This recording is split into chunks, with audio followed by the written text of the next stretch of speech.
very, very important that you protect your peer group. But some people say, like, well, but some of my peers are my family.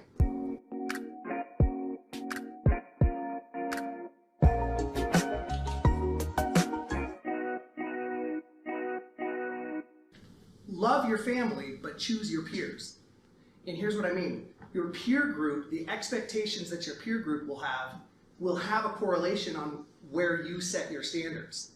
If your peer group has a lower set of standards or a lower set of aspirations than you do, one of three things will happen. One, either you'll settle on your standards, right? Either you'll settle on your standards, you'll elevate them or elevate their standards, or three, you'll find a new peer group.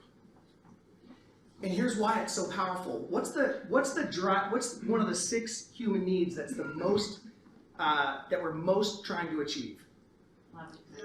Love and connection. So what happens is, if you've got friends or you've got coworkers or you've got peers that you're hanging out with, and they've got a lower standard, say, than you do, that's when you'll hear things like, oh, what's the big deal? Why do you have to go home early to prepare for tomorrow? It's no big deal. Just take another bite. It's not that big of a deal, right? And what will happen is, as you interact with that gap, the difference between your standards and their standards,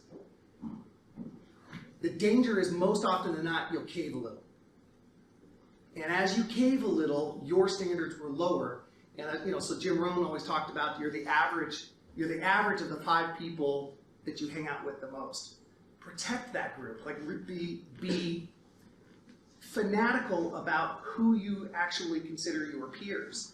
Don't give the power of feeling loved and connected with, now again, like I said, this is with respects to your family. Love your family, but choose your peers. Choose your peers really, really wisely. You guys are lucky because you have an extraordinary group of people within here who have a common goal to grow, who have a common goal to contribute, to serve others, right?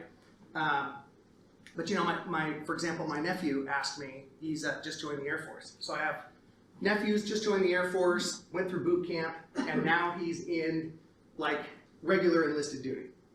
Then I've got another friend of mine, she's a lieutenant colonel. And one of the things that both of them commented about, Jake, my nephew, commented that, oh my gosh, Uncle Rob, when I go from boot camp, where he thrived, to regular duty, what do they call that? Enlisted duty? Active duty. He said, it's weird. The standards aren't the same, and I don't like it. It's less disciplined. People don't quite show, like in boot camp, you show up on time or the whole group suffers, right? So there's an elevated standard. And both my nephew commented to me about this, and our friend who's a lieutenant colonel commented. She said, she said, I wonder, what do you think it is specifically about people who retire from military or law enforcement that particular group has a higher percentage of depression and even suicide than many other groups or trades or whatever, or associations, whatever you want to call it. And the reality is, for most, they've gone the majority of their career, or in Jake's case, the majority of his basic training, where the standard was really, really high, and the expectations from their peers were that you maintain that standard. And so he got used to living a life according to that standard, and he actually liked it. Same for those who retire, who have spent years serving the public and have a greater expectation of themselves from their peers. When they retire, they no longer have that network. They can often face frustration, depression, and the rates of suicide are really high. So there's real-world examples of how that comes into play.